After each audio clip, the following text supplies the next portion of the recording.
会让我失望。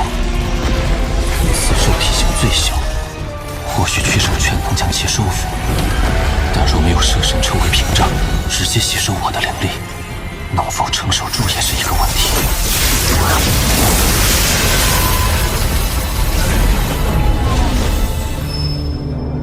这趟仙界之行，收获倒也颇为丰富，不过风险也是极大。若是在那碎片崩溃时稍有不慎，怕是现在已然身亡。如此一来，那赤狐的邀请，都是要仔细考虑一下。先不说那3把仙剑，单单是那大量的仙玉，对我日后争取鹰变就至关重要。只要修为达到鹰变，司徒就可以苏醒。那坛中的仙草，还能给婉儿带一些回去。重蝶，你这个不孝不仁不义不忠之人，你修的是什么道？此人居然知道毁人道心，不简单。巨魔族至宝星魔盘，那是什么妖物？此物名为虚，即便是上古修士遇到，也往往需数人为战，才可取胜。婷儿，你看，我们回家了。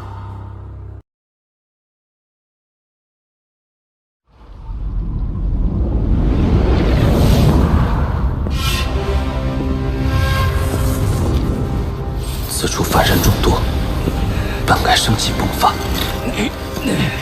为何死意弥漫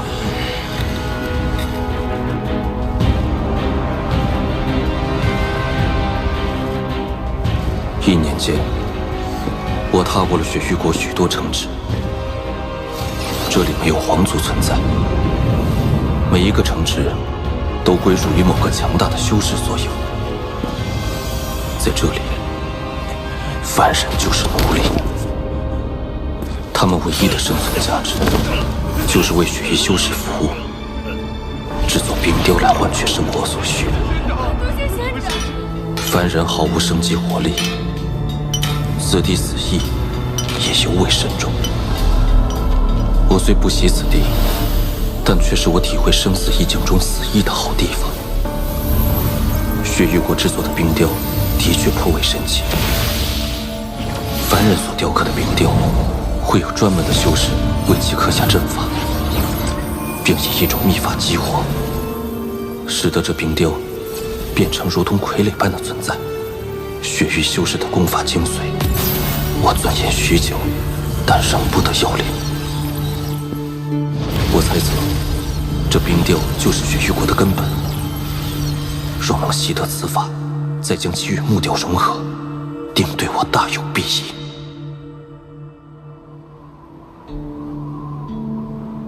唉，趁着我雪域防守空虚，逃往境外的4派余孽最近越加活跃。就算大长老们不在，这群丧家犬也掀不起什么风浪。先把内围的剿灭干净，腾出手来再收拾他们，不急。师兄，朱雀国还是一点消息都没有吗？哎呀，7位大长老随红蝶去朱雀国已有数年了，怎么能一点消息都没有呢？这种强行提升修为的逆天法术，哪有这么容易呀？我们现在虽有了星魔旨，可成为5级修真国，必须得有一个鹰变期修士。这没办法。哎呀，这术法也太过霸道了！每人只有1次机会不说，哪怕是成功到了鹰变期，也就只剩下100年寿命。而其修为也将停留在鹰变初期，永远无法突破。希望大长老们当中有人能够以鹰变修为归来吧，这样我们才有100年时间将血族重新复兴起来。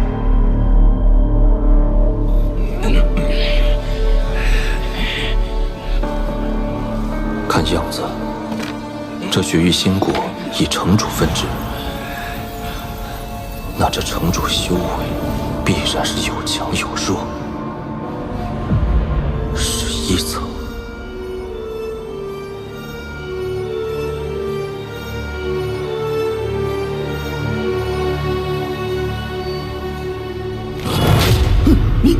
你是何人？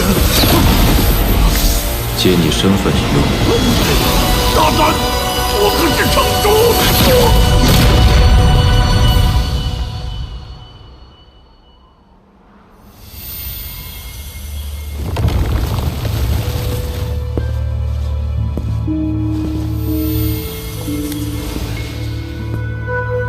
师傅，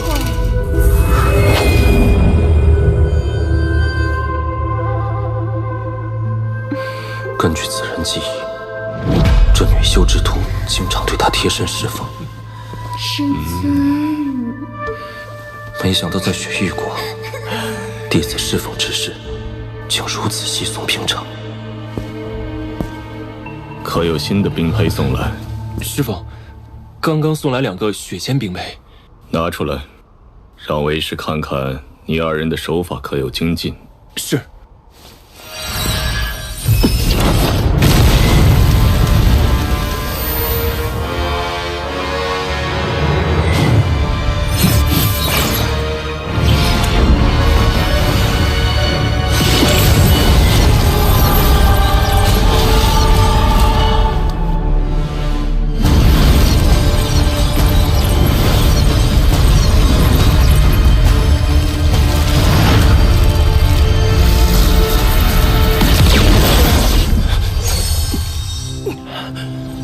按照此人记忆，这9条血经脉才算完成冰雕傀儡制作的第1步。下一步，便是以雪域功法冰清诀将其激活。师尊，你几天没给弟子解答问题了？弟子修为又出现了变故，今夜还请师尊指导。说吧，什么变故？师尊，在这里说啊。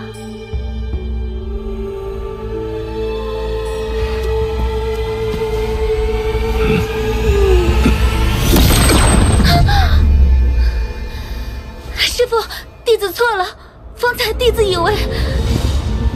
继续。以冰为苦，以血凝魄。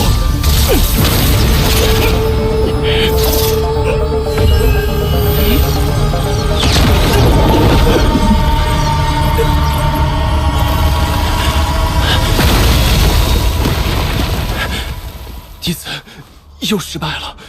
根据此人记忆，冰清诀讲究的是炼心，此诀以冰易骨，以血凝心，成就冰雪之魂，从而达到心入冰清的境界。此诀果真是玄机不定，容不得半点失误。大师兄回来了。弟子参见师父，幸不辱命，找到了那4派余孽的藏身之处。要不，我们还是照例报给冰雪神殿，让他们来派人带路。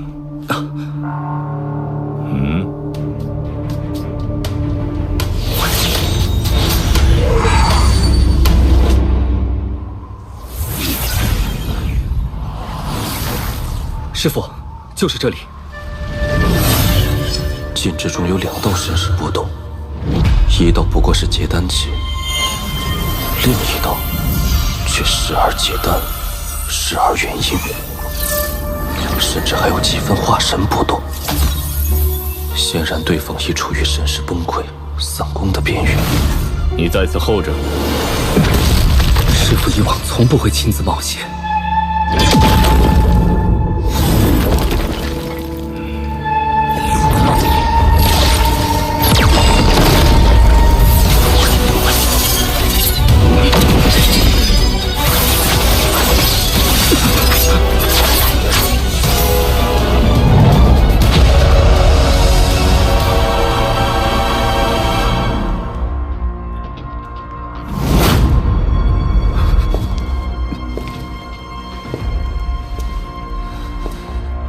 放我师父一条生路，杀我吧！我是黑魂派少主，你召我回去，定可立功。求你放过我师父！你为什么要以自己换你师父的命？师父他老人家，若非是被我连累，定然早就可以离开了。都是为了救我。焕儿，起来吧，此人不是血域修士。师父你醒了！晚辈参见黑魂派前辈。此人死气甚浓，已到弥留之际，无力回天了。逍遥，老夫受伤之身，不便相迎，还望见谅。前辈藏身之处，已然被血域修士发觉，快离开吧。我在四派境内居住了30余年，灭国之战，晚辈无力相帮。此番前来，算是略尽绵薄之力了。前辈受伤太重，这瓶丹药可以暂缓散功之痛，使前辈可以远离此地。天下之大，或许另有机缘恢复修为。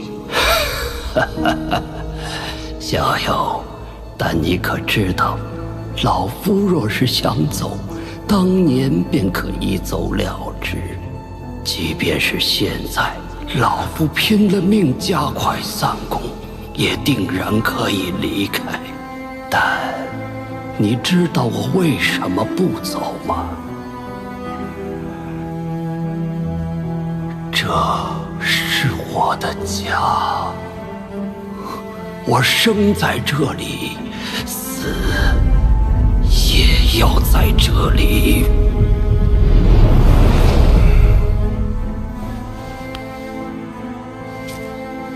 逍遥，此宝送你，了却赠药因果。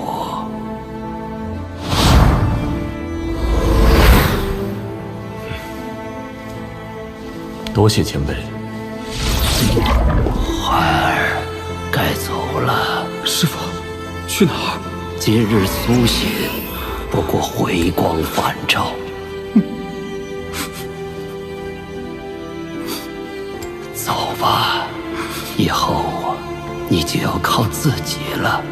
师父没法再护你了。不，师父，不要！师父！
凡人的畏惧，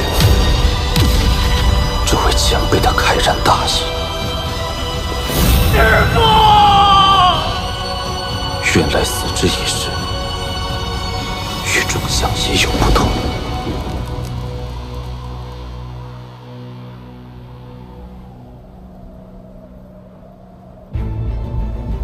春去秋来，又是3年冰雪降。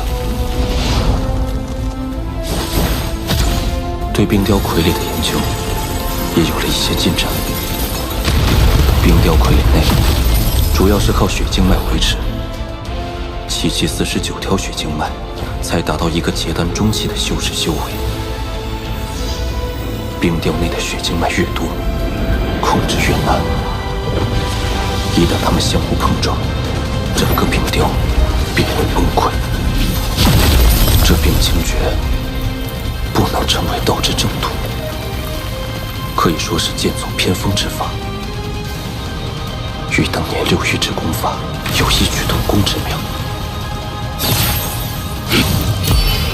我略为模仿，改血经脉为血经脉，以鲜血配合生死之境，从而达到操控的目的。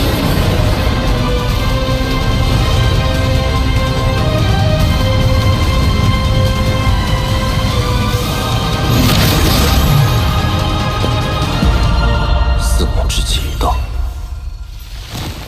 是时候离开了。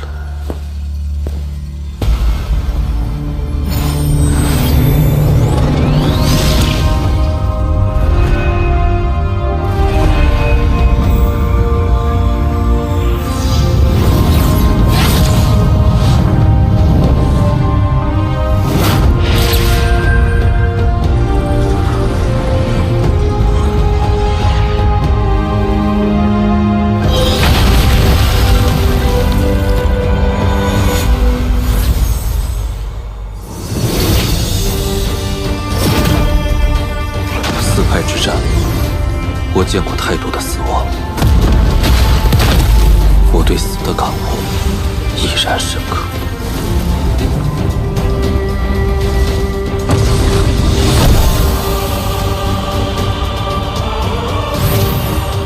哎，主子，咱们这是要去哪儿啊？落叶归根，可我的家在何处？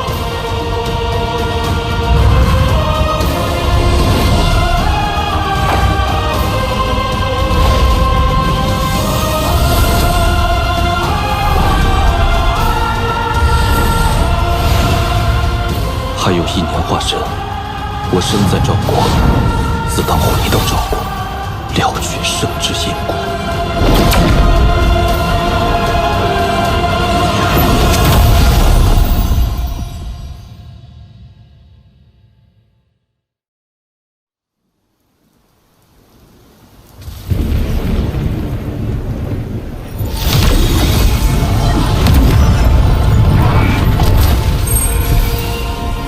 再向东4万里，便可抵达赵国。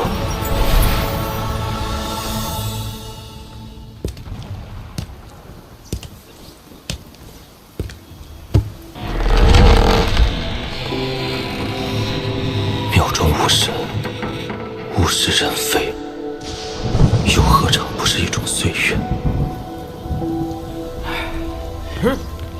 这儿有个破庙啊，咱今晚就在这儿歇脚吧。好，走，将就一晚吧。奶奶的，这鬼天气！庙里无僧禅意存，院内俗人扰清门。道友可是觉得被这些人破了雨夜意境？此人一眼就看出我的身份，我却看不穿他的修为，定不简单。不必紧张，在下墨志，阁下是山野之人，没什么称呼，唤我曾牛便是。曾牛兄，不如你我2人在这雨夜论道一番，也不算辜负这番意境，如何？哎呀，曾牛兄真是修为惊人呐！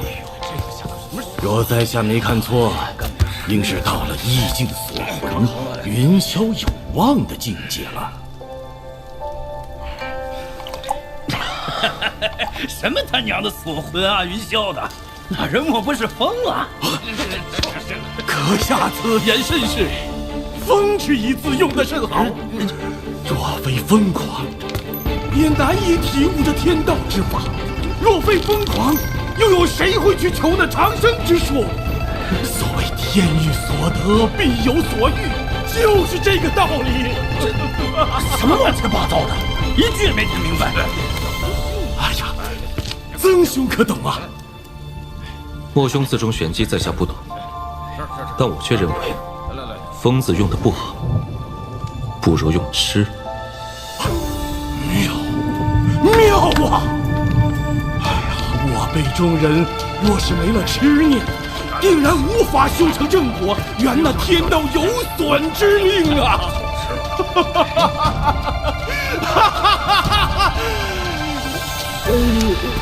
刚才我们说到哪儿了？还真是个疯子！就是哎，疯子真是什么人都有。罢了，忘便忘了。在下莫志，不知阁下如何称呼？曾牛。雨夜之美，在于意境，在于生生不息，这才是雨夜的美处，也是人生的味道。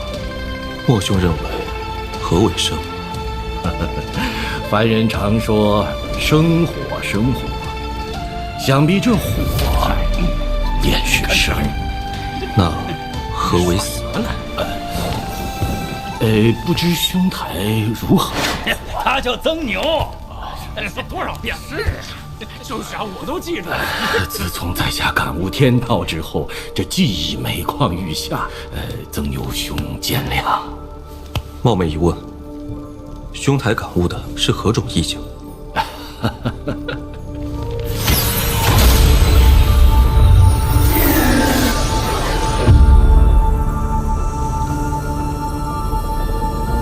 兄台将意境展露于此，不怕我偷师了去？你有更高的追求，怎会拘泥于我这小小的意境？莫知兄自谦了，意境并无强弱。意境虽无强弱，但境界却有高低。获得意境无非两种方式：一是模仿他人意境，二是借天道悟出自身意境。虽两者都能化神，但境界差别巨大。前者无论是战力或潜力，都远不及后者。能感悟出自身意境之人，凤毛麟角。为达化神，他们只能出此下策。但你不同，曾牛兄日后必大有可为。没错，这便是望境。你铺盖哪？今日有无根水降，这洼地之水便是生；他日无根水湿，这洼地之水便是死。此地神像在时，庙宇为生；如今神像消失，便是死。今日雨夜，我不看天，不看地，也不看雨，我看的是这雨的一生。曾牛兄，你懂便是懂，不懂便是不懂，好自为之。我苦思生死数十载，今日终于明悟。欲出生于天，死于大地，中间下落的过程便是人生。这便是生与死，这便是独属于我亡灵的生死意境。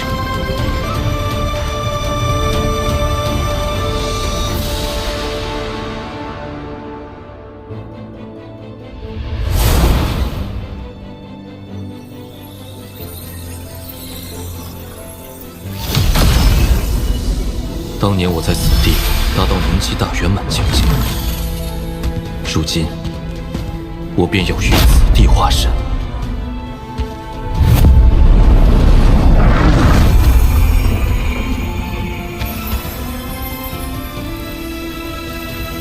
现在分身已是元婴期大圆满，但万尊受极境所困，还停在结丹后期。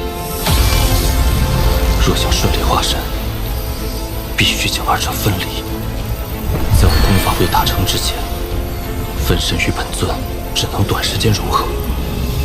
既如此，不如趁机各自修道，分身修内，走先天之路；本尊炼体，修古神之道。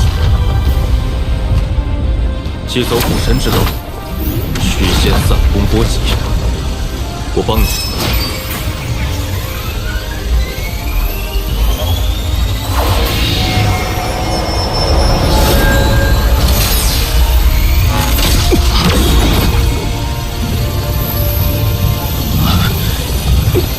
跌倒出机器了，继续。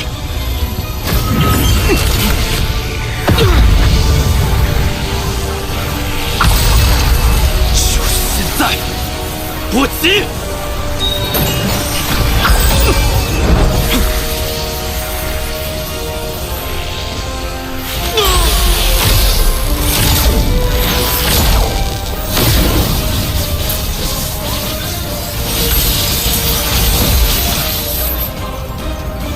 被炼制成法宝，似乎与我已无用。把杀气血珠给我。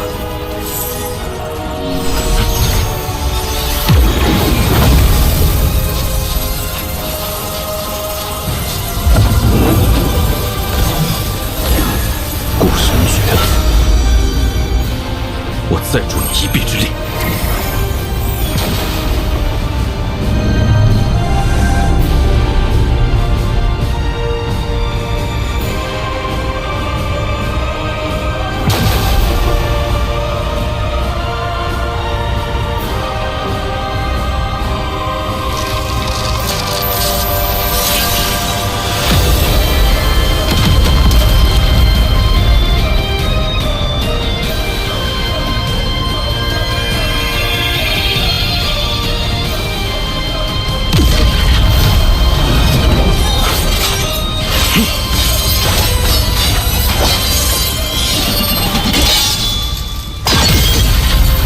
恭喜，完成了古神第2次蜕变。但我不能在此久留，若有人发现我修古神之道，定会引来灭顶之灾。我将沉入大地，经历星球地心的考验。古神之道注定孤独，先天之道亦九死一生。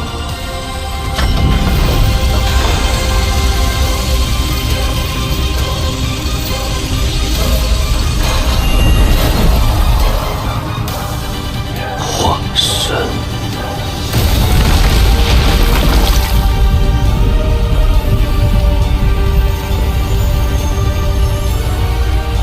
生死一境，看看。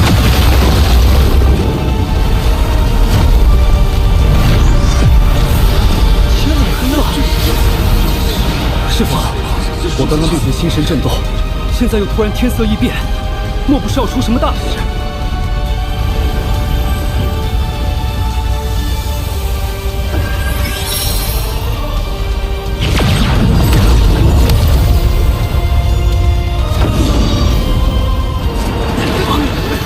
有人在我族化神。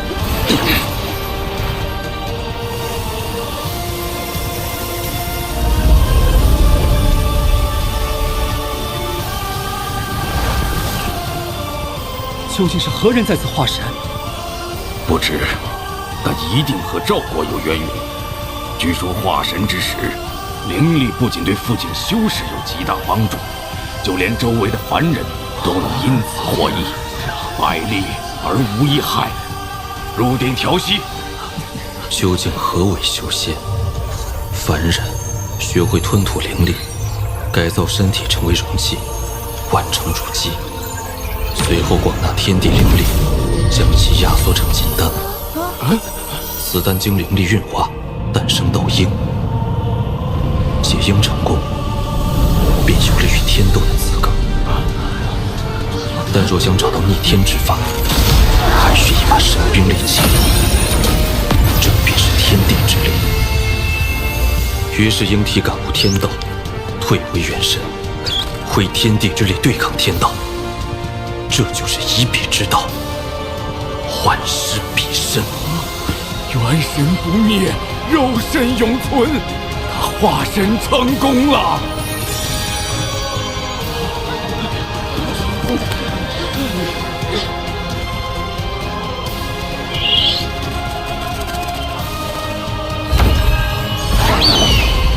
我兄所说的境界，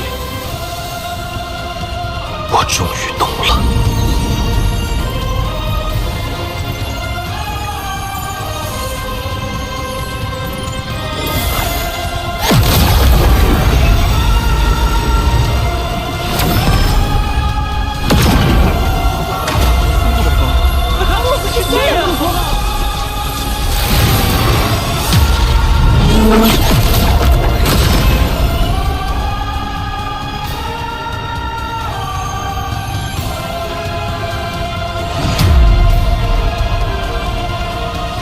前辈可是我赵国之人，可否在此地定居100年，让赵国成为4级修真国，提升国力，以抵御外敌入侵？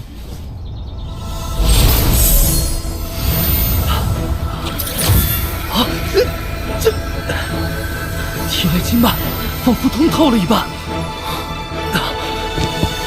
40年就到达筑基后期，不错。你是？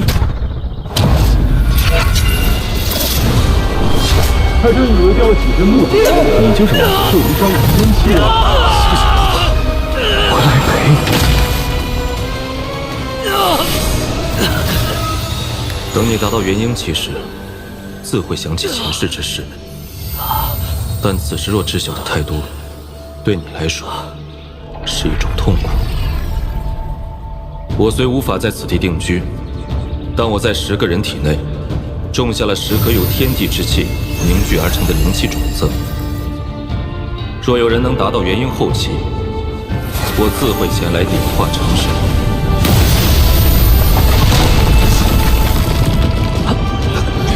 此物可保赵国免受同级修真国入侵3次。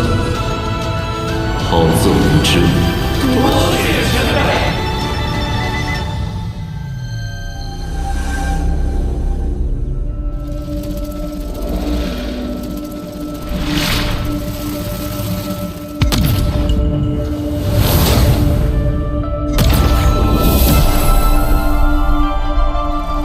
当年储物袋中的剑鞘，应该还在此处。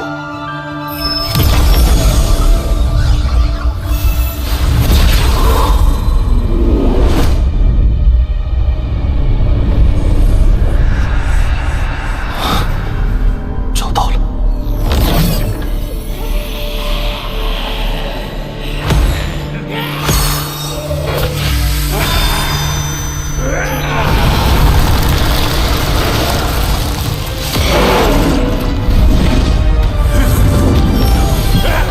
区区鬼魅，不自量力，由生入死，由死转生。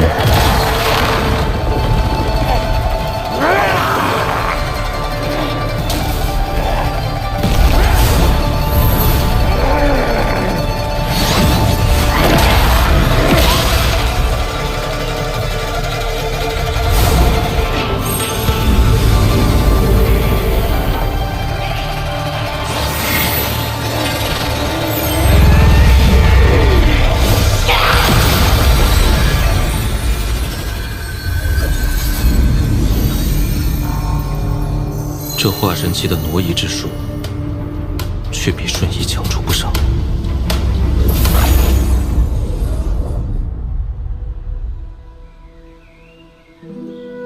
爹，娘，孩儿如今已经化神，等我突破应变，就能将司徒前辈唤醒。到那时，说不定就有复活你们的办法。再等等我。若想突破应变，除了极其稀有的应变丹以外，仙界之气是唯一的办法。此次仙界之门开启，所有修士都虎视眈眈，此行必定会经历一场恶战。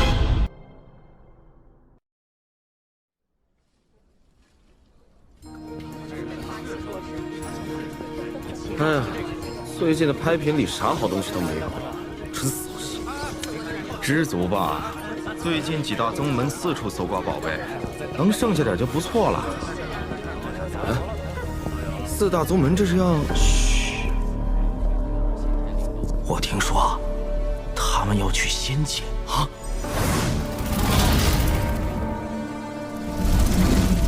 雪域国一战，我几乎将法宝用尽。此次仙界之行，各宗门虎视眈眈，我必须做好万全准备。第一步，就是重炼剑法。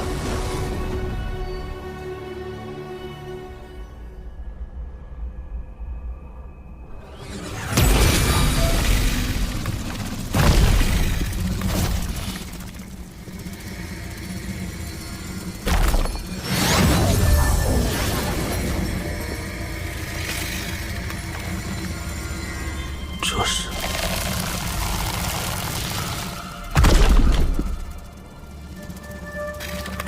此物对你有用？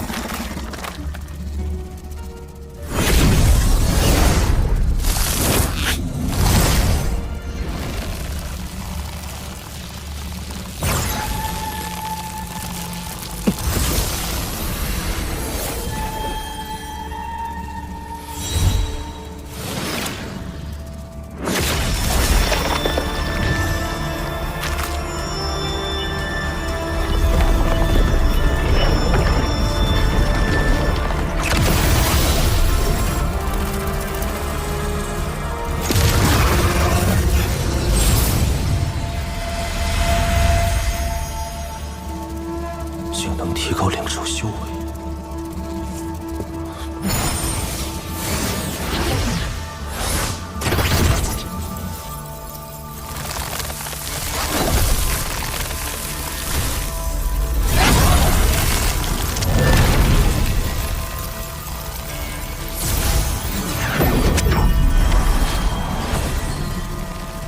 在这儿等着，我去一趟虎神之地。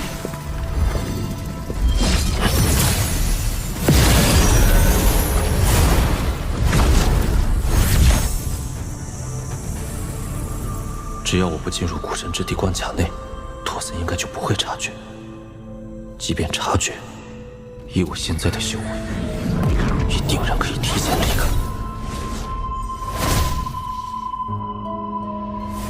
上次我在修门海炼制剑幡，却引动天劫遭到重创。此术是古神体内自成一劫，天劫应该无法降临。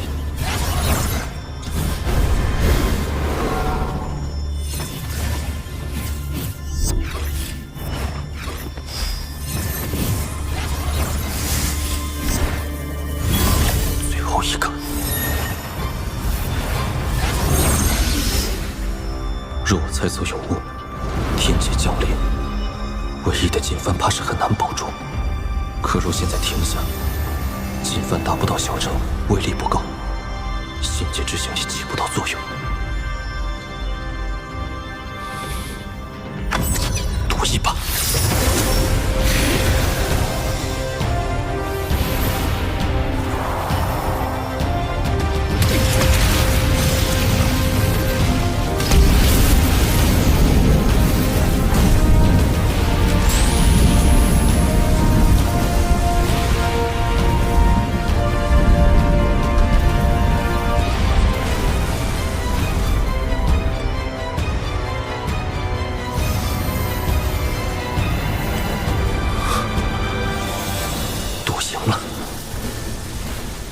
既然这古神之地无需顾虑天劫，不如继续叠加禁制。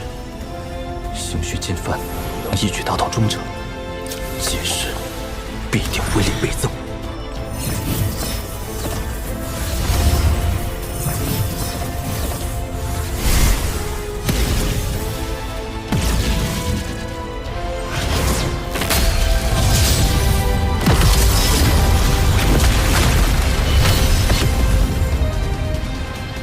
以我修为，这剑幡离中程还是差了一步。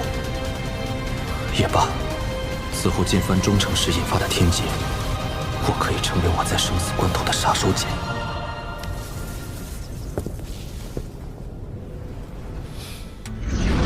此法宝为混元取手圈，世间任何兽类都可为收服操控。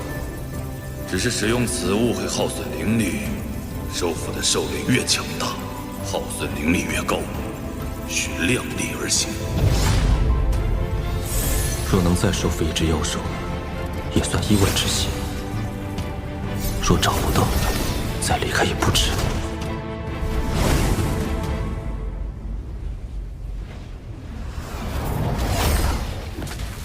灵兽怎么都不见了？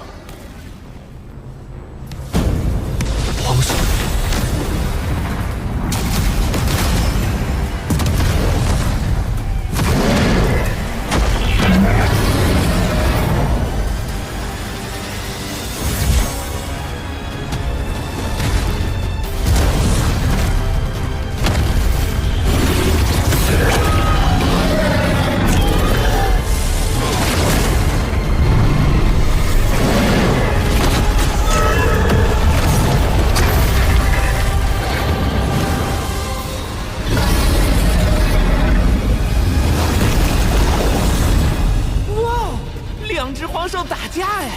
不对，这蛙兽不是黄兽，只是上品灵兽。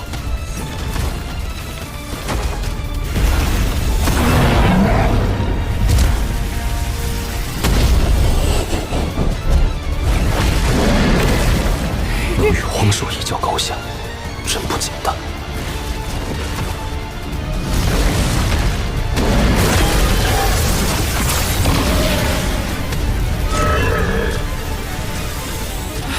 这蛟龙好厉害！主子，收了它。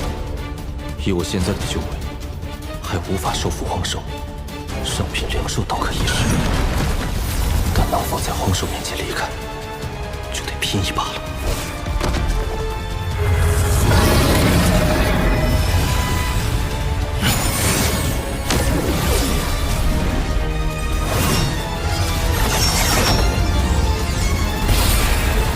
若不想死，便不要挣扎。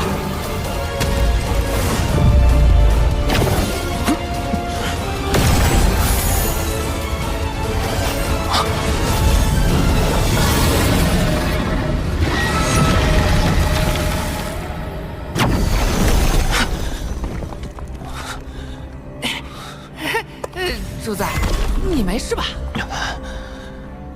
这蛙兽着实厉害，锁住的一瞬，体内灵力差点被他吸光。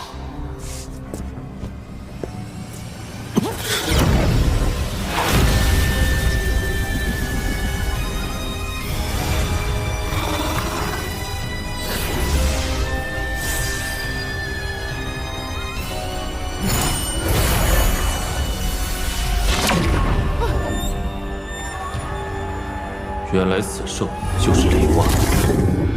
混元驱兽圈应是定时吸收我体内的灵气，维持灵兽的锁定状态。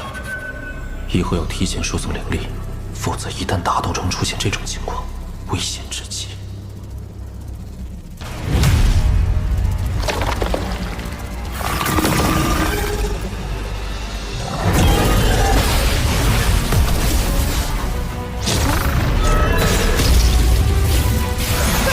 他俩怎么打起来了？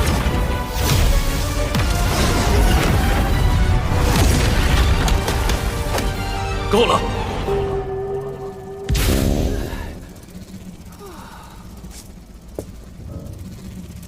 我要在此调息，都不得造次。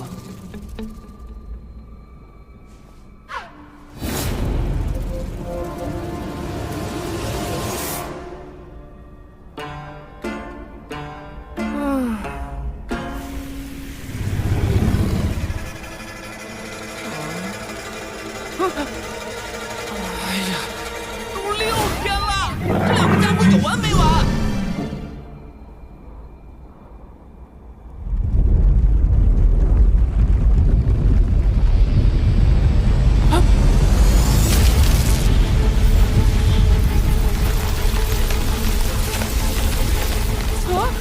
完蛋了！主子醒醒啊！来了个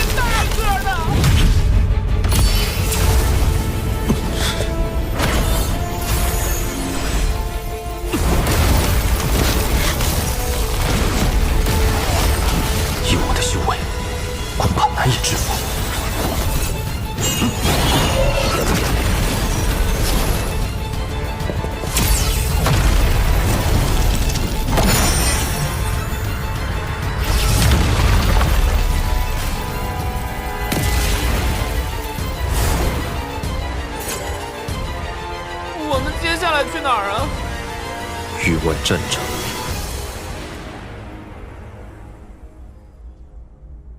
今日是武文国域外战场通道开启之日，望我国众精英能抓住此次机会，让修为更上一层楼。多谢使者大人。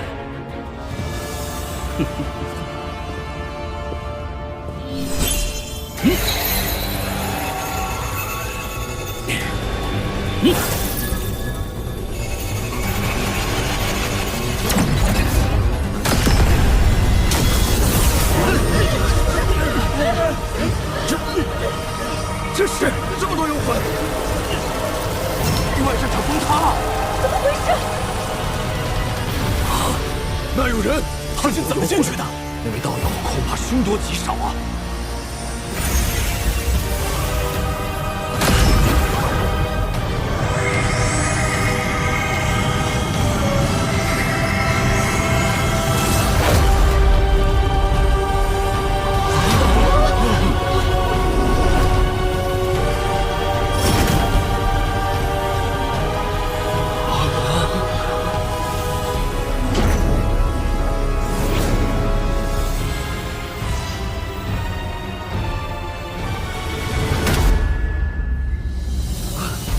晚辈孙文，参见前辈。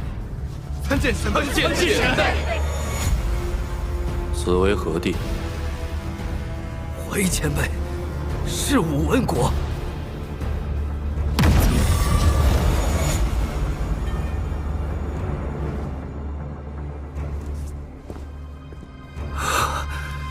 怎么看到此人，有种遇到家族老祖宗的感觉，太可怕了。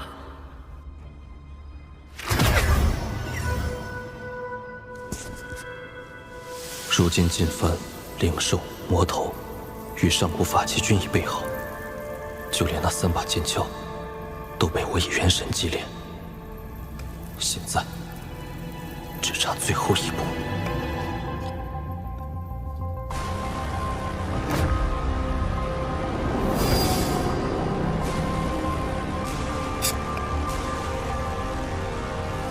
好了。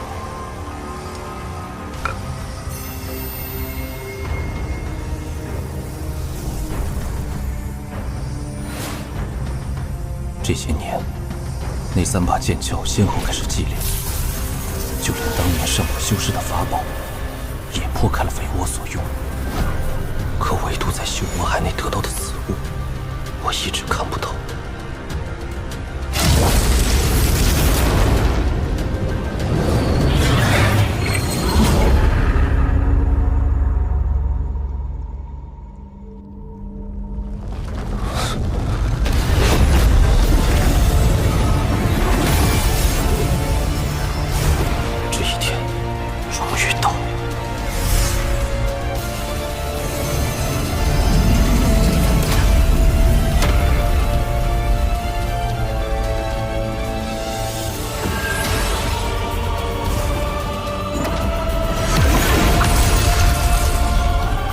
开启喽，小家伙，你可得好好用老夫借你的草帽，否则怕是小命不保哟。爷爷，继续讲呀。继续。话说多年前的一场意外，却让众古仙惨死，仙界也化作无数碎片。可修士们并没有放弃。每当仙界之门再次开启，拿到鱼鼎的他们还是会一拥而上，寻找残存的宝藏。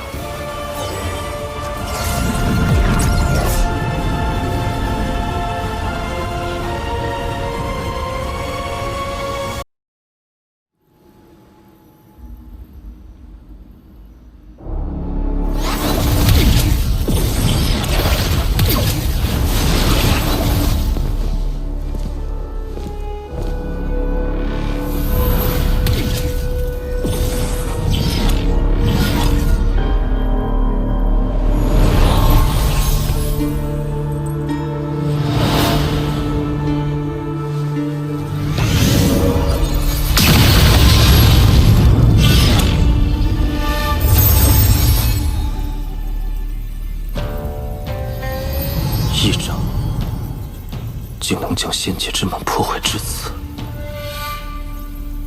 这原本应是一面完整的平台，受这一掌波及，便碎成这般模样。那个人该有何等神通？现在平台上打下禁制，再在其中设下恢复阵法，这样若在仙界受伤，出来后也能迅速调整自身状态。没想到此处平台还有这般作用。让开！道友，请离开此处平台，另选他处吧。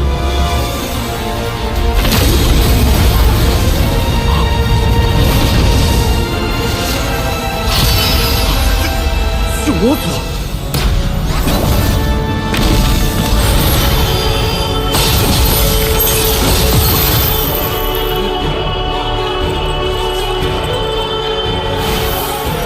化神后期，多有得罪。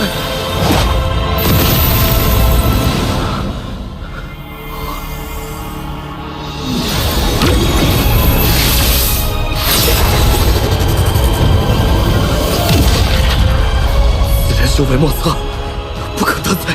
小兄弟，来和我一起啊！怎么是他？真恶心！还是找个修为低的吧。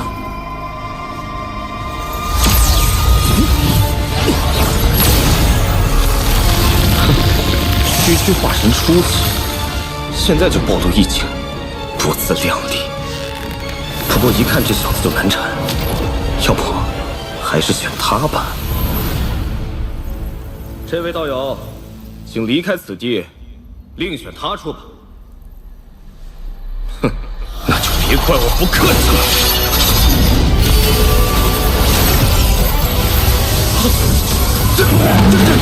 雷王！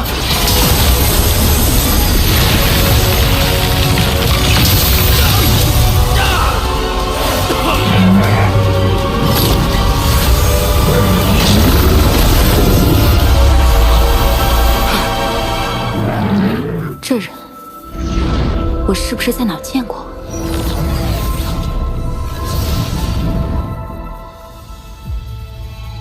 此鼎名回，在特定的区域，只要心念一动，需一炷香的时间记起后，便可离开仙界，回到所属修真星。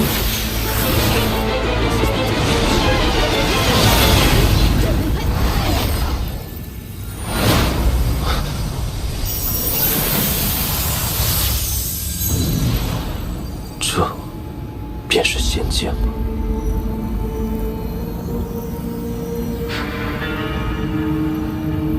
就这个吧。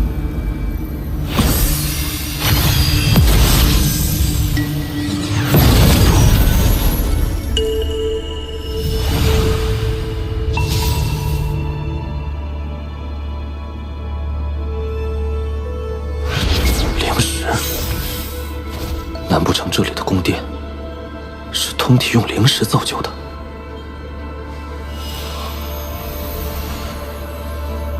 可惜了，此地完好之时，该是何等的气派！仙界之气，比天地灵气精纯无数倍。谁料这仙界破碎，仙界之气也消散殆尽了。到底是何等神通，竟能将仙宫毁灭至此？当年仙界究竟发生了什么？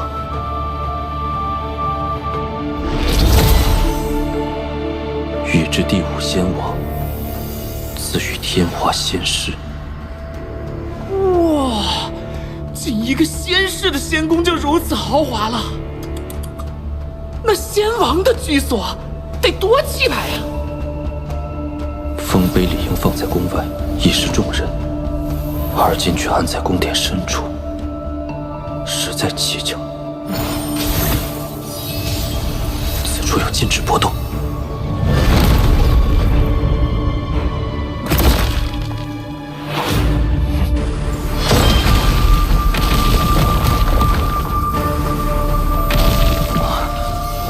仙界之气。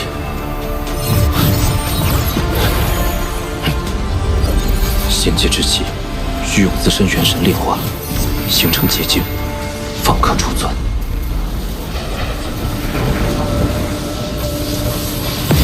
住手！此地是我大罗剑宗早在3000年前就已经发现，你若一意孤行，大罗剑宗必将追杀到底。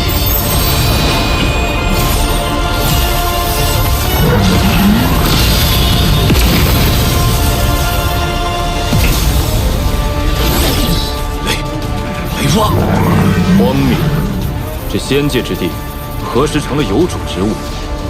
去！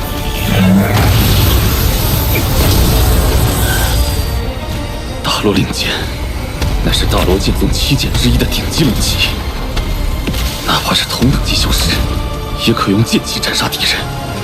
此人明明看着不过化神初期，可光他这雷瓦，也是化神中期顶峰。此人究竟什么来头？仙界破碎，仙宫阵法虽然被毁坏，但多少还是有些运转功效。时间久了，会自动收集一些游离的仙界之气，转化为一丝纯洁的仙气。你大罗剑宗发现此事后，以石碑掩人耳目，每隔一段时间派人来此，固定采集。我说的可有错？不行，我不是此人的对手。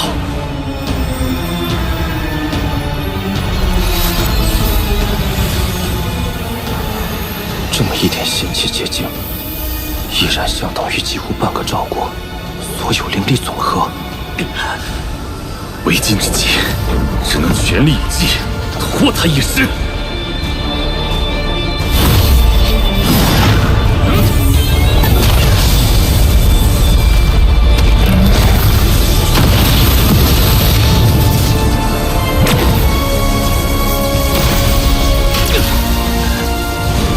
等着吧，等我找到师兄后，双剑齐降，你绝对无法走出这仙界之门。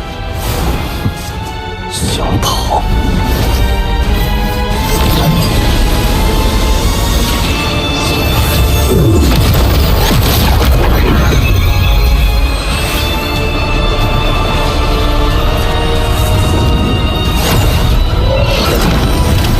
在仙地以传送阵通行，这宗门好大的手笔！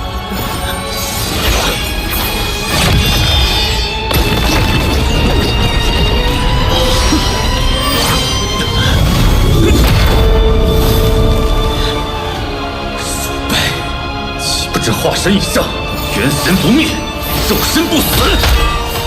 你我同为化神初期，你灭不掉我。待我同门一声赶到。此宝名曰赤金灵，曾是一名上古修士的本命法器，炼化元神只是时间的问题。师兄弟，手下留情，放了我！无人之中魂血，晚了。待他的储物袋到手，整个大罗剑宗的传送阵，岂不都为我们所用？主子高明啊！炼化此人元神还需时日，此事急不得。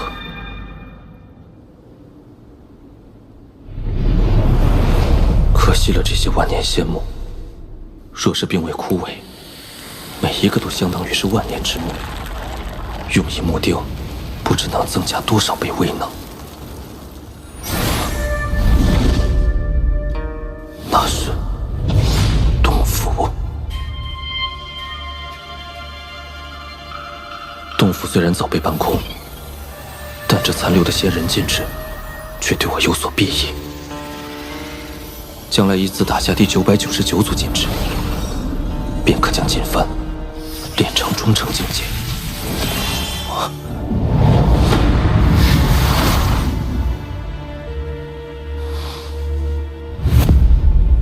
此山存在已久，我必定不是第一个看到此字的人。但今时今日，此山依然存在。即便下面真的锁着仙人，也不是我能插手的。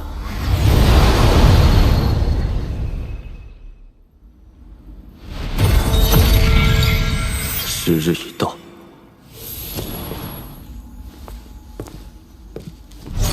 哇！这么多极品灵石，主子，这下我们彻底发了！鼠辈，拿命来！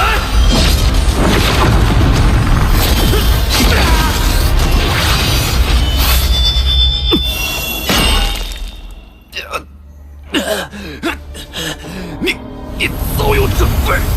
若非想保全这把剑，你连出手的机会都没有。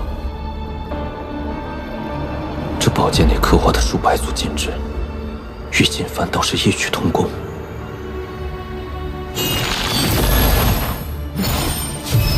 我大罗剑宗共探得仙界碎片之地37个，其中均有门派传送点。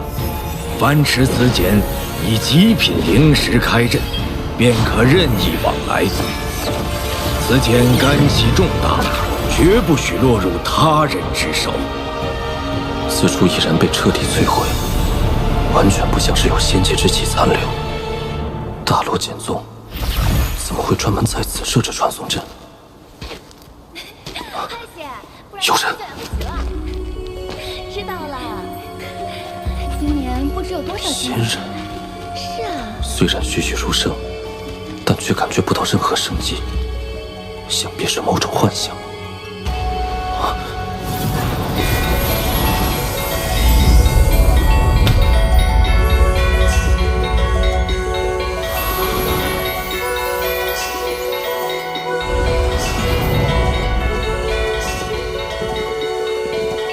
这是往日的仙光。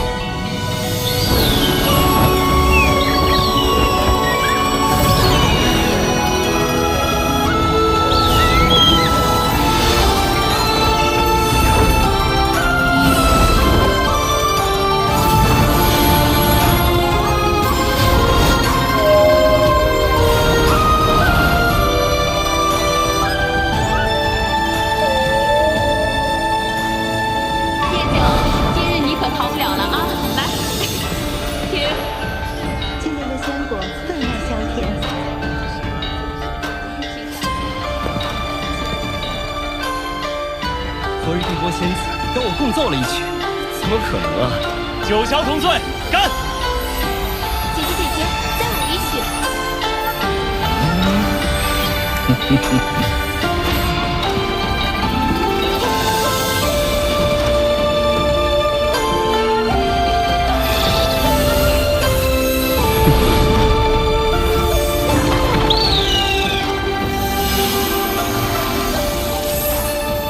好似天地之力尽在手中，可以随意使用，并能产生无穷变化。这莫非就是仙术？以仙界强盛，怎会毁灭至此？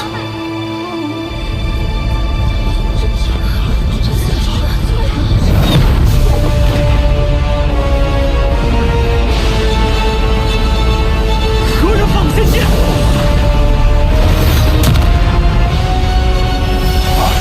手掌。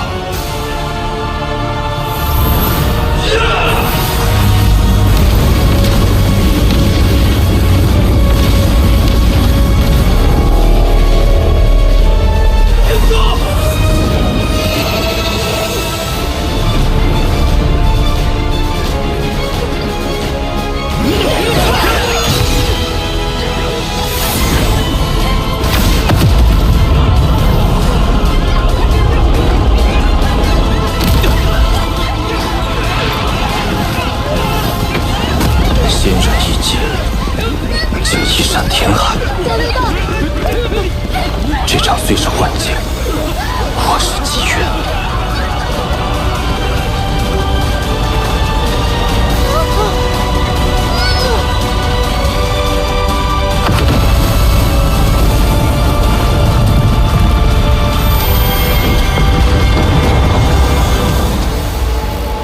一掌，仙界竟是被一掌毁灭。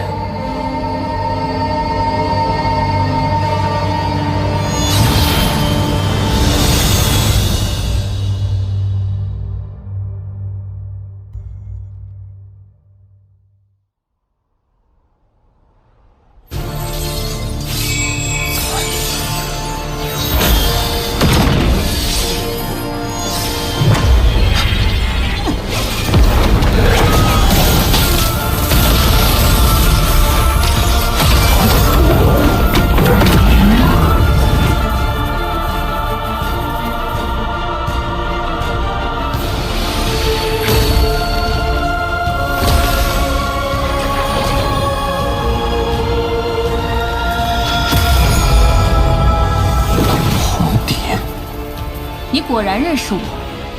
说吧，你到底是谁？雪域天之娇女，谁人不知？不说，那今日便留在此地吧。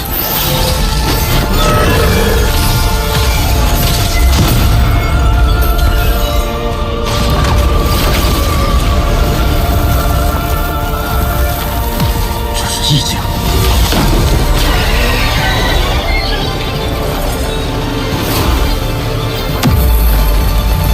主子，你怎么了？你醒醒啊！区区化神初期，不做挣扎，能有无痛之死？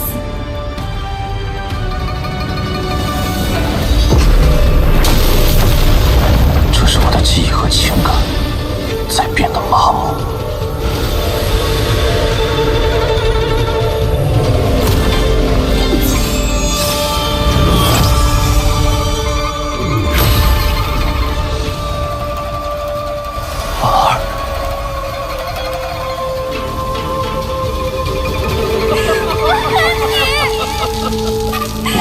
从不信天命，他已经走了。还需要等你就是解释了。你这是不对。若是我迷失在这无情意境之中，恐怕从此以后便会成为一个再无情感的杀戮者。生死任凭他一念操控，一剑之下就能风动情感。这天之娇女的意境霸道如斯。若不能破他意境，今日凶多吉少。这雪生于天，便会死于地。听说红蝶姑娘从凡人修炼到化神后期，只用了区区100年，可这100年却是凡人一生。不知红蝶你的父母可还健在？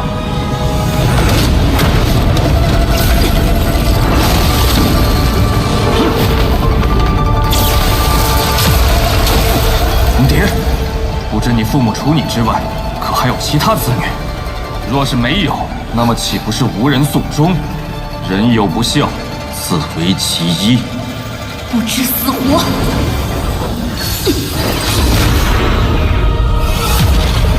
你的意境太弱。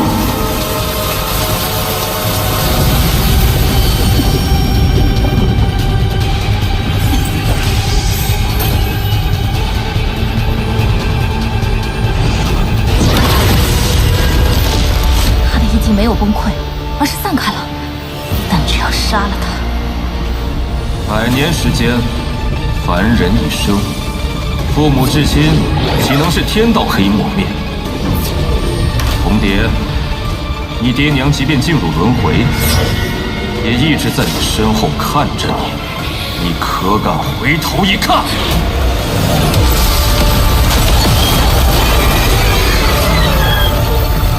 血域冰清诀，以无情为道心。当年我便有此疑惑，以红蝶不过100年修行，任凭天资如何，情感不可能完全磨灭。情不灭，道心自然不稳。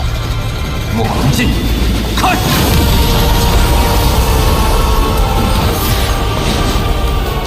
区区化神初期，却懂得坏我道心。此人绝不能留住。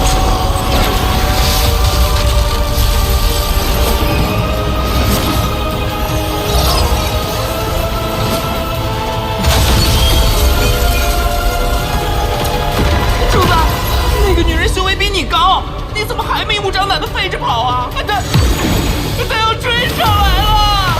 你跑不掉。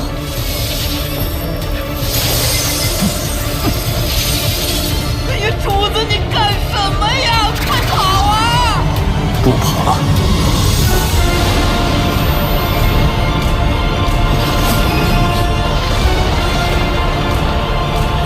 这是。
拥有传送阵法，看来此人身份绝不寻常。而且此人道法非凡，胆大心细，意境诡异，法宝更是层出不穷，定是朱雀星上的某个5级修真国全力培养的精英弟子。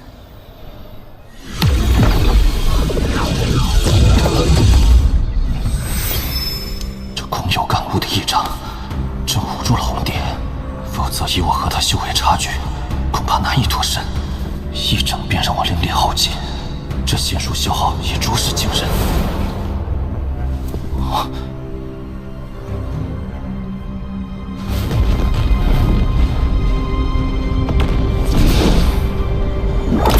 空间裂缝，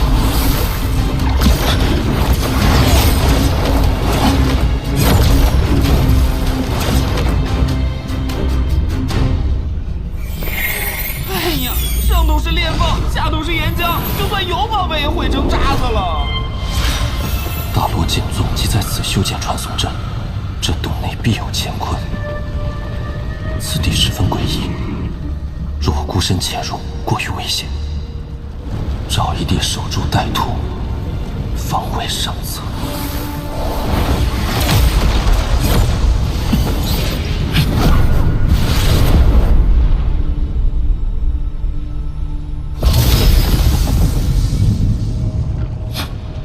果然来了。三师兄，这里就是当年的仙兽府吗？没错，此地是当年仙界16座仙兽府之一，被始祖老人家偶然找到。千万年来，此地毁坏严重。六师弟，你刚刚化神，一定要注意空间裂缝，时刻运转迷熏诀。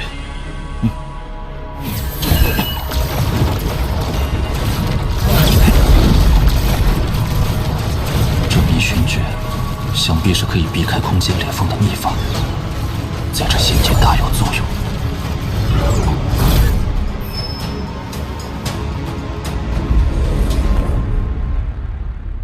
进入洞府之内，便无法使用瞬移，一定要小心。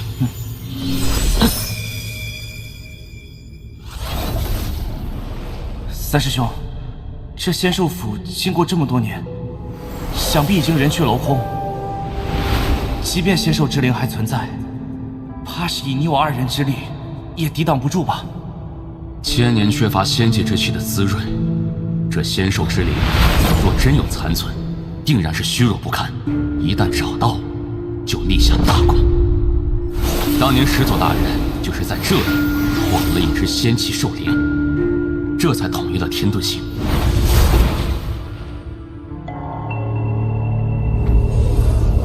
如此宝地，难怪专门建有传送阵。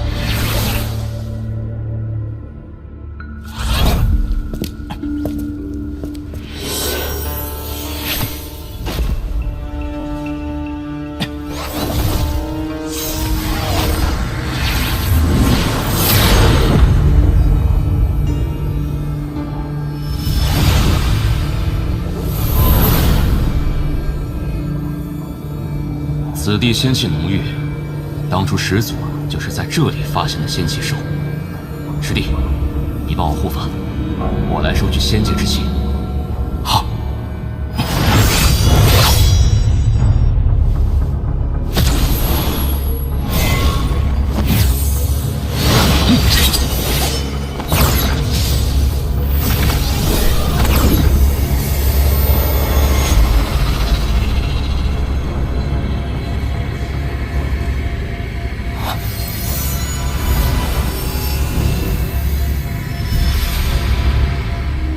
竟可如此快速地凝聚仙气。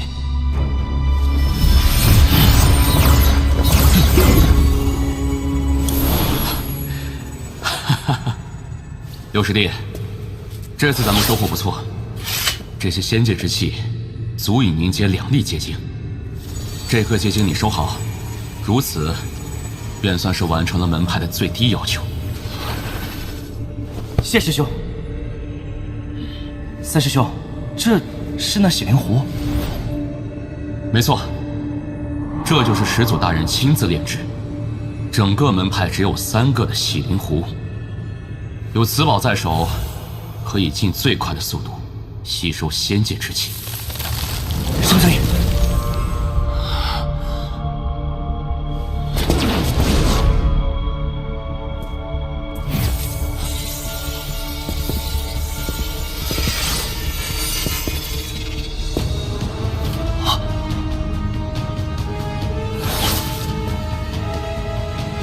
师弟，你上去看看，这骸骨眉心的光团为何物？为何我觉得此物有些熟悉？师弟别怕，三师兄为你护法，大胆去看。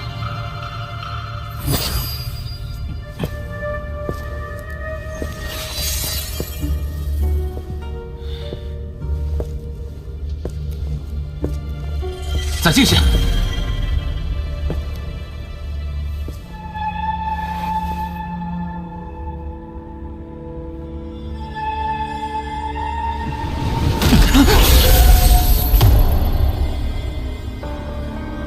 再进3步，把头骨拿过来。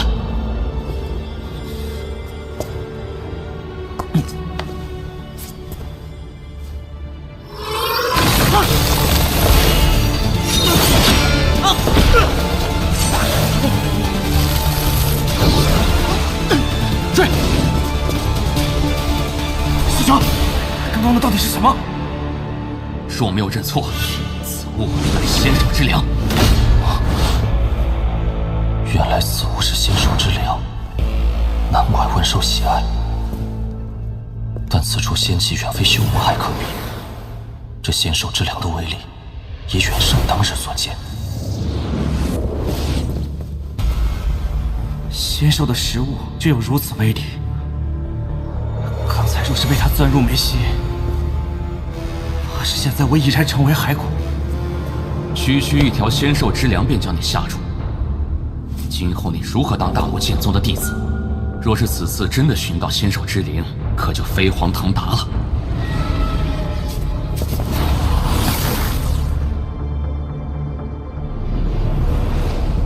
哼，用师弟性命试他，他这师兄倒是居心叵测。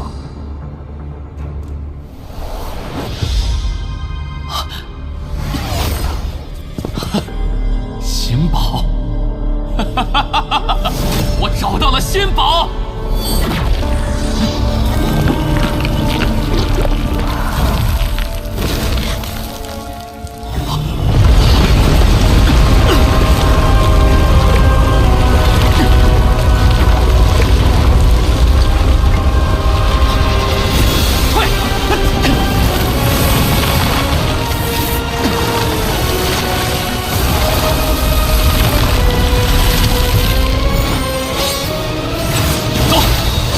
双剑凝视，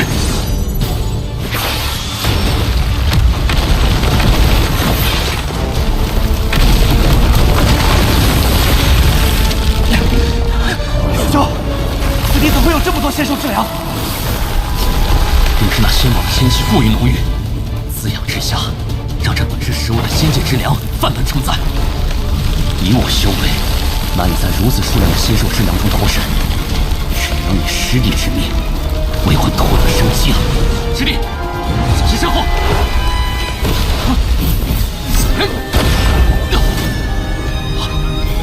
师兄，你要干什么？化神终极。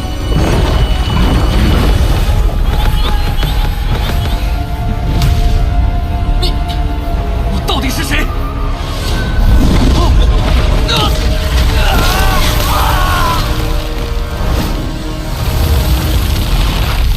仙宝机缘千年难遇，这仙兽之粮倾巢而出，是我获得仙宝的最后时机。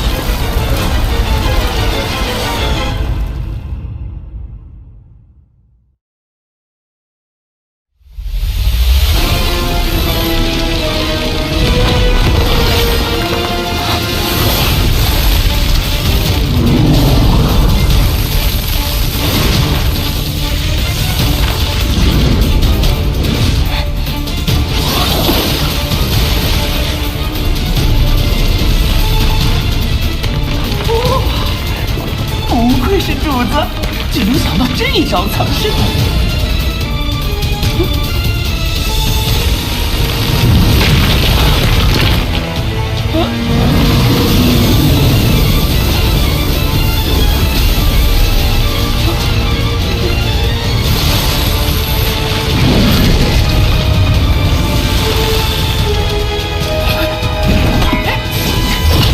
这东西也是仙兽之粮，谁吃谁还不一定呢。少量的仙兽之粮我尚可应付，但这一条极为可怕，万不可硬碰。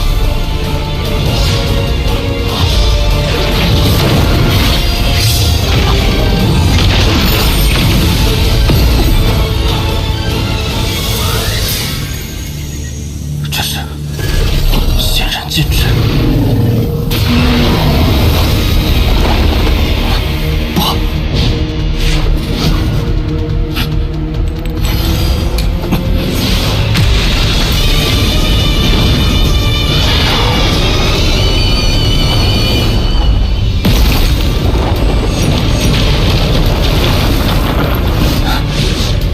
这些仙兽之粮没有神识传出，应当只是以感官在追踪，或许能以诱饵引开。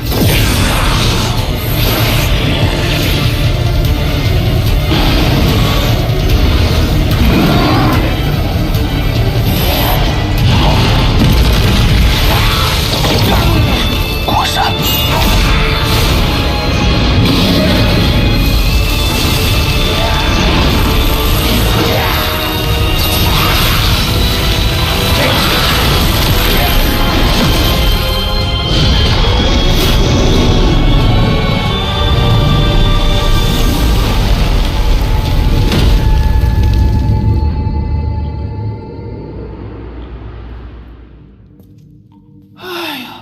可算逃出来了，多亏有这些游魂。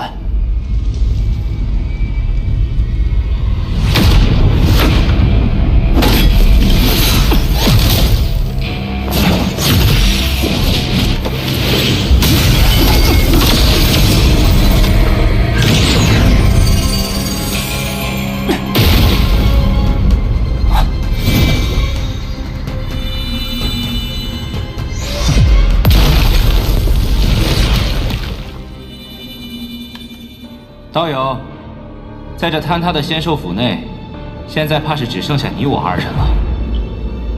此地既已坍塌，道友不寻出去之路，为何要到在下所在之地？道友不必紧张，在下孙雷。刚才的一幕，道友想必看见。不怕你知晓，孙某并非大罗剑宗之人，而是混进其中，只为杀人夺宝。道友再上前一步，在下可要出手了。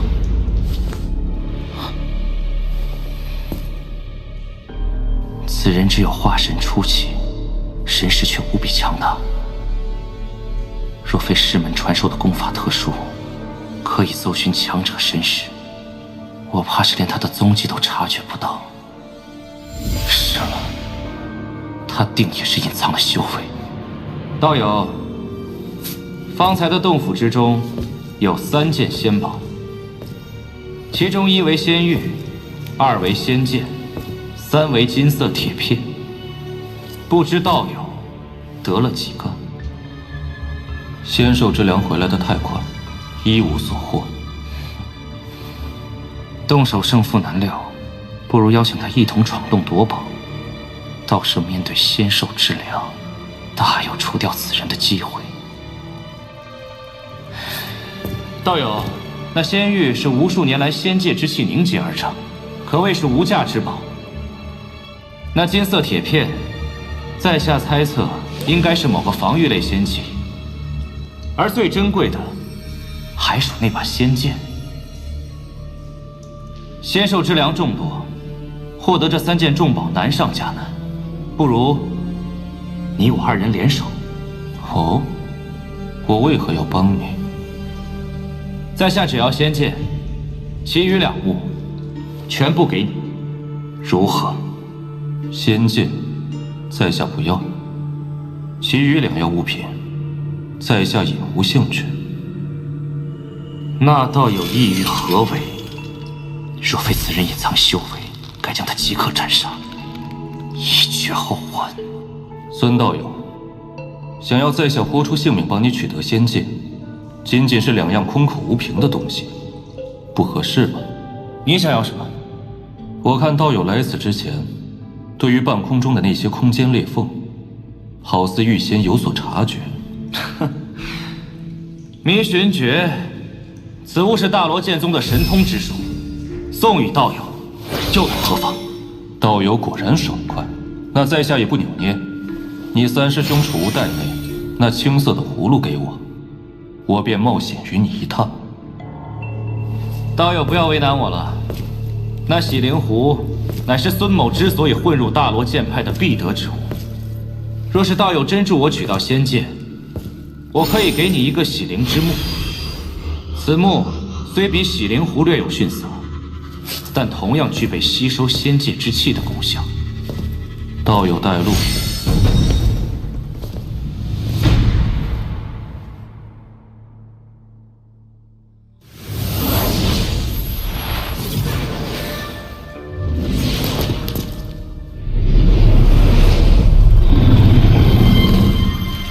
那黑色仙凉，定是吞噬了那尸骸的肉身，又有仙宝滋养，拥有了此般道行。此地的仙界之粮众多，恐怕都是他的后代。要取仙宝，得削减仙兽之粮的数量。道友，一会儿我以法术引出这些仙界之粮，你我二人能消灭多少就消灭多少。一旦那黑色仙凉出现，我们立刻逃走。回刚才那里汇合。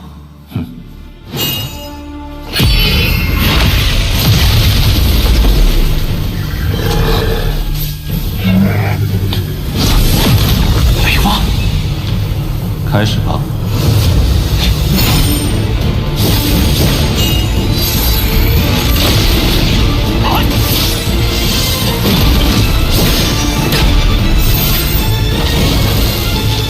九彩红烟，去！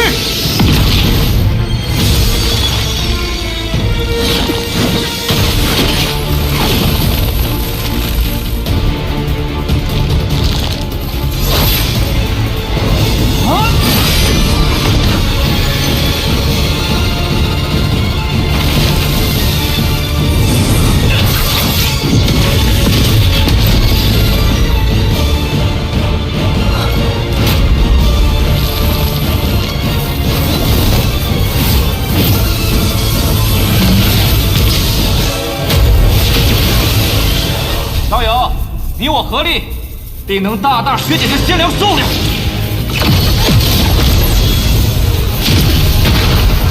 来了！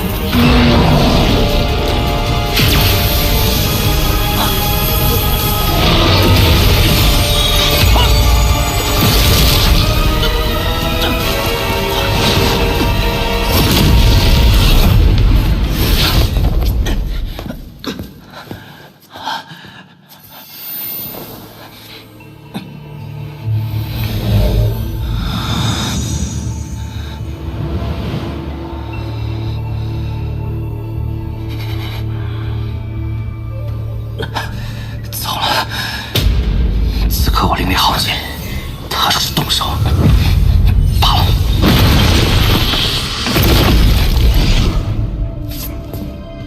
孙兄不在约定之处等候，原来是受了伤。既然如此，孙兄尽管吐纳，在下为你护法。那黑色仙凉面前居然毫发无伤，此人修为深不可测。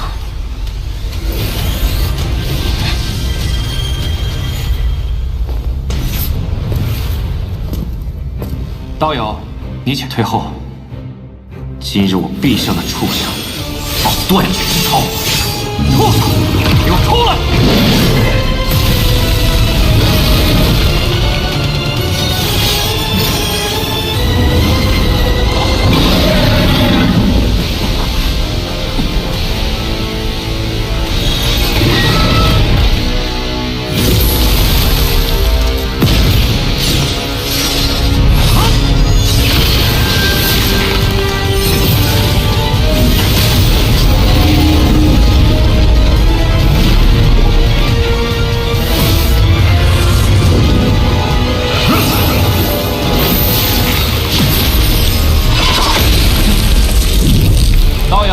在下法力有限，只能辅助实习。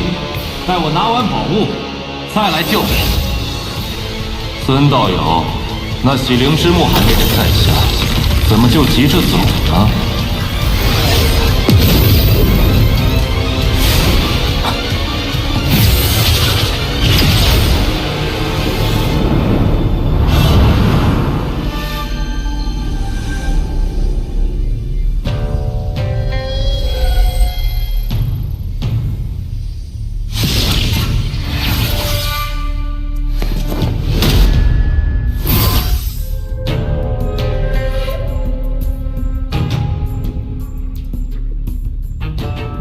若是与此人动手，一旦仙兽之量脱困，生死难料。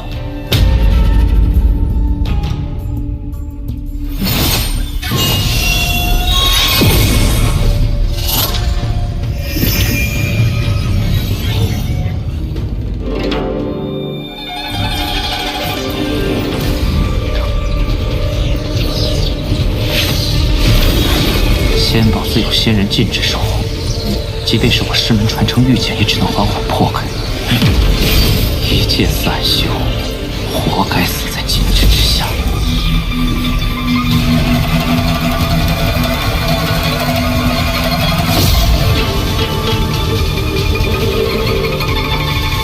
仙人禁制虽精妙，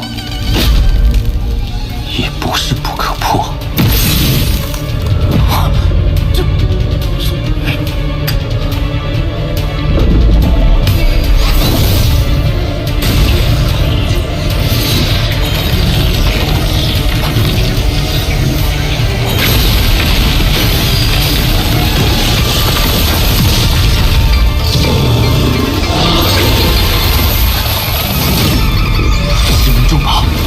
万物失血，不可能8息就松懈。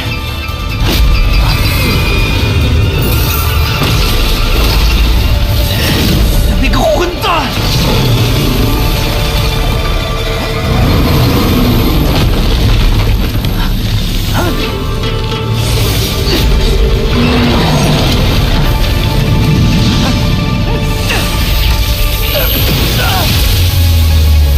机关算尽。都是一场空，死便一起死吧！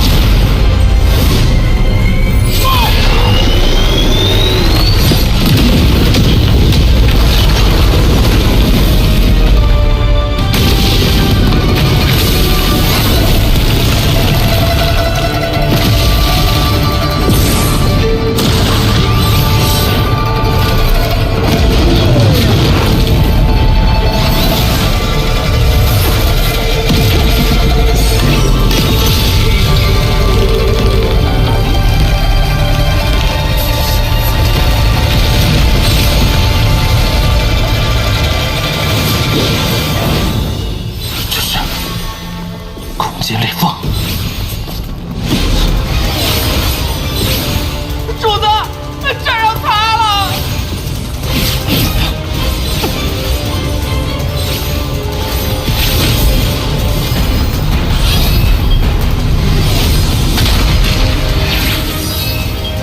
塌了，塌了！不只是地下，整个仙之碎片全都要塌了！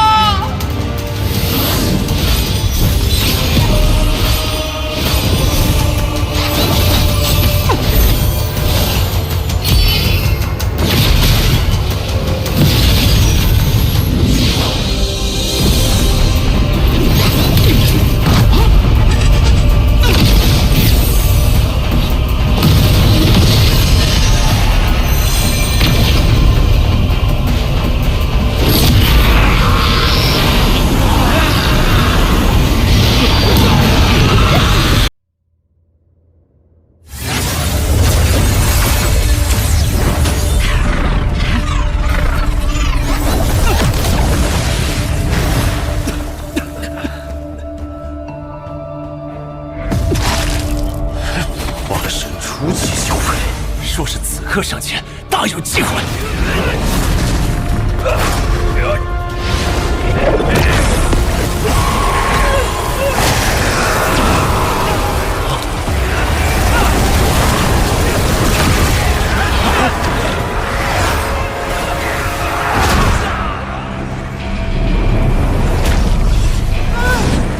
子，你别吓我！元神受损，我得尽快恢复。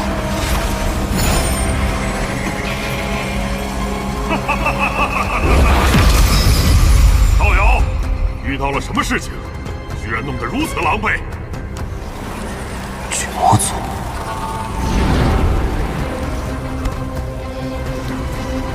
仙界碎片崩溃。道友，这仙界碎片崩溃，能逃出者绝非等闲之辈。在下巨魔族赤狐，不知道友如何称呼？在下曾牛。曾牛，朱雀星之上，姓曾的高阶修士就只有这天魂国了。如此年轻便已是化神初期，还能掌控寂灭界的游魂，必是我及修真国的核心弟子。道友，可否借一步说话？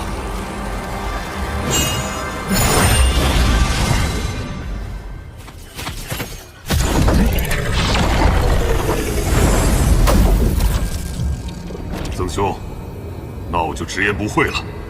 你我同属朱雀星，还请助我一臂之力。道友一看便知。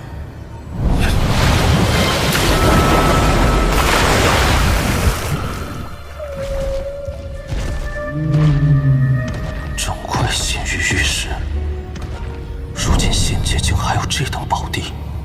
曾兄，此处是我巨魔族前辈在多年前进入仙界后无意中闯入之地。此地有仙兽守护，同时还有无数禁制。以他一人之力，没有轻举妄动，而是以神念记录下一切后，悄悄返回。时隔多年，此地怕是早就被人发现了。呵呵，不可能，此地断然不会被人发现。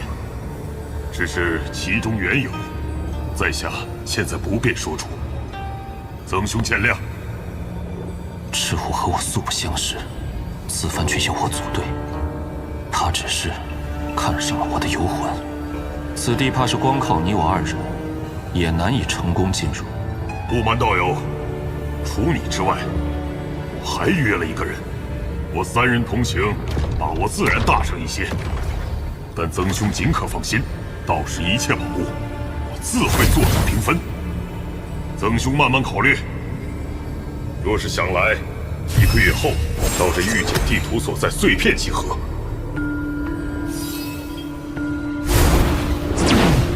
曾兄，在下等待你的参与。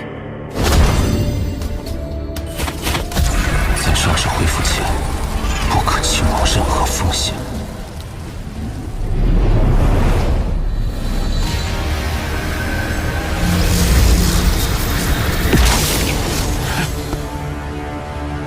仙气，果然是要等到化神后期冲击应变时，才能派上用场。提线炼化反倒成了损害元神的毒药。好在这次执行的手握不详，这仙域浑然天成，其上的仙界之气比人为凝练的结晶更浓。应变之后的修炼，此物自然是多多益善。倒是此物看起来不太像是防御类仙器。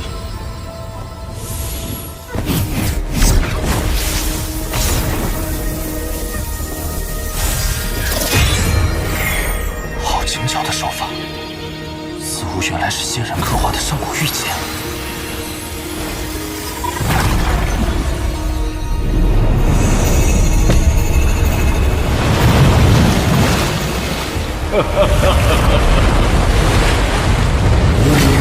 天宝上人，打造天地间的最强法宝，乃吾平生所愿。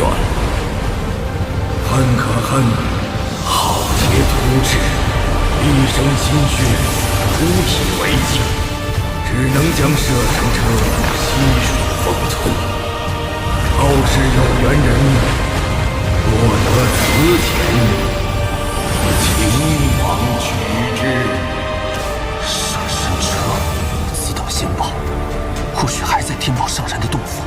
仙界材料打造的宝物，绝非下界法宝可比。这机缘，不容错过。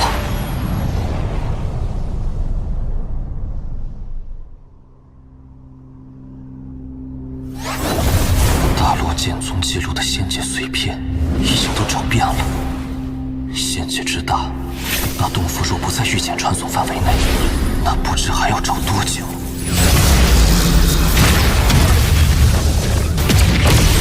道友，救我！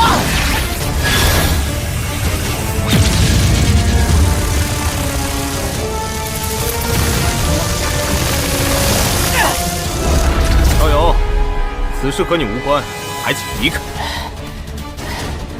此人妄图夺我仙气结晶，说我杀了这杂碎，结晶你我一人一半。荒谬！结晶本是我费力凝聚。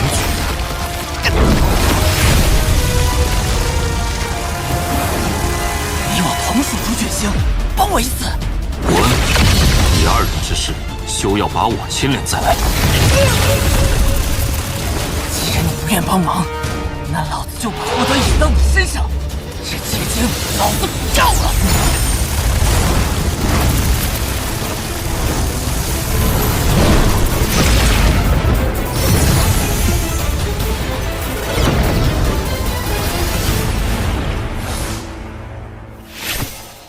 多谢。在下鬼水派司马云，不知道有失。曾牛，曾道友，此地在下已经搜索了数日，再没有仙界之气存在，不用耗费时间了。不知你有没有仙界传送鼎？若是有，咱们或许可以交换一下。此人或许也有宗门派发的传送玉简。阁下拿什么和我换？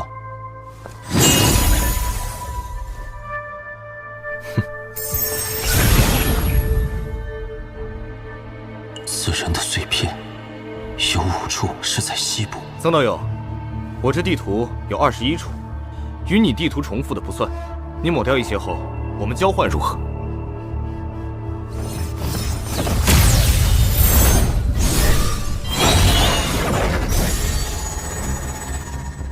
曾道友，若是日后有机会去我碎银星，在下定然招待。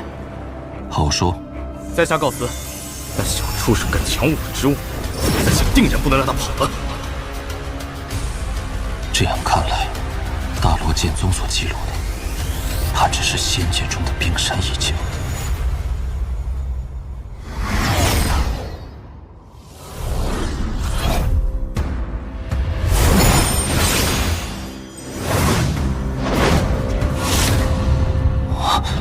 找到了！虎形山峰，真有这么个地方？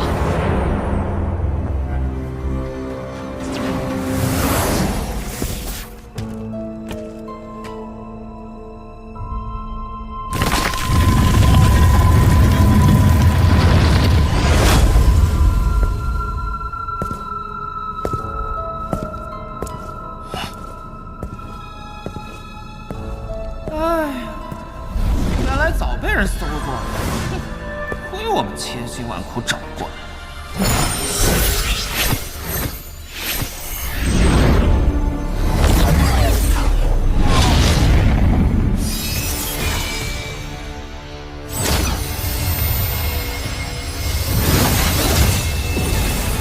热神车封印在洞府的第10件事实，赠予有缘人。此地明明只有9件密室，何来第10件？摄神车乃无毕生心血，若能重见天日，此生无憾。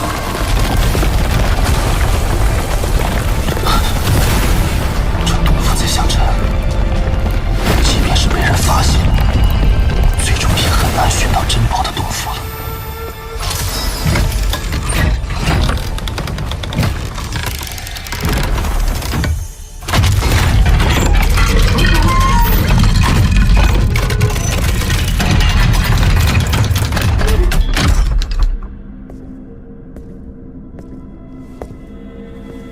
不知密室中又有何玄机？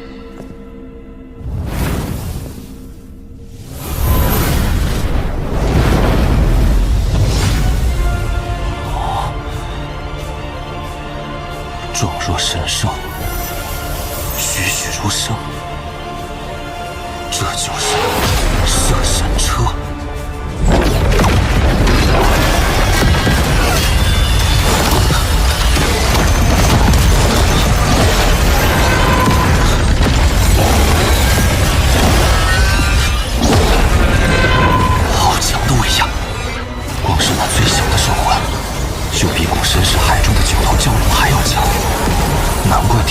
虽未记录此兽名称，但却专门提及这兽魂被魂链锁住，无法逃出3丈之外。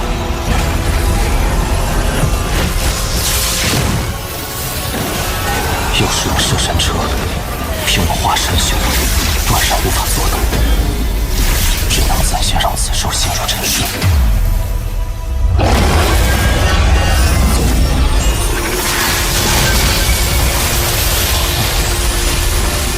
想必天宝上人也不会想到，此等仙宝机缘巧合下，会落入我这华山初期的手中。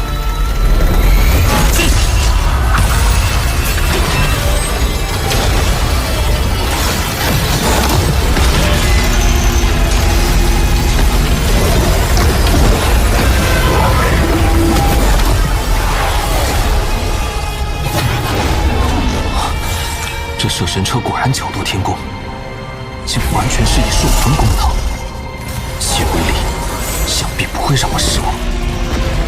此兽体型最小，或许驱手圈能将其收服，但若没有摄神车为屏障，直接吸收我的灵力，能否承受住也是一个问题。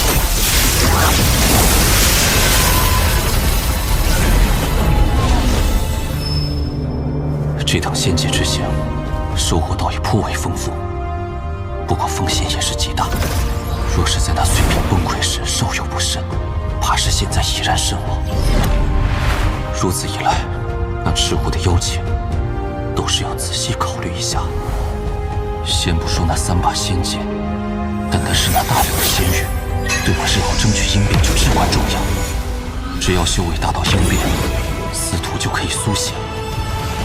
那坛中的仙草，还能给婉儿带一些回去。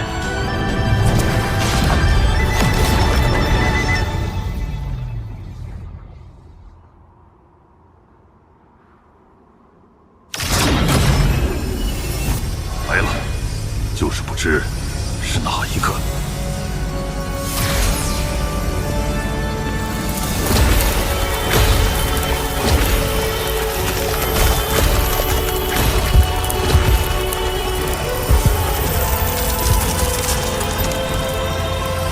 哈哈哈！红蝶道友，在下等你多时了。若你所说有假，此事不会善罢甘休。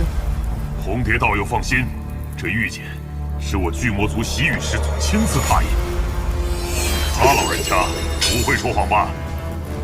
习祖，朱雀星上，以部落存在的修真国，本就只有你我2族。始祖与你师尊既是世交，在下又怎会欺瞒你？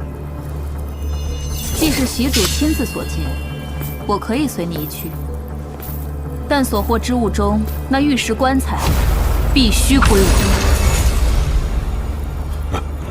好个霸道的天之娇女！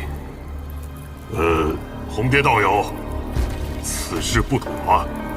毕竟除你我之外，还有1人，应该也会参与此事。我已答应那人，此次若是我们3人同行，各自出力，公平起见，所得一切宝物平分。我既身为巨魔族少族长，便说话算话。哦，是谁？曾牛，和你我一样，都来自朱雀星。来自朱雀星。曾兄，你来的正是时候。是你！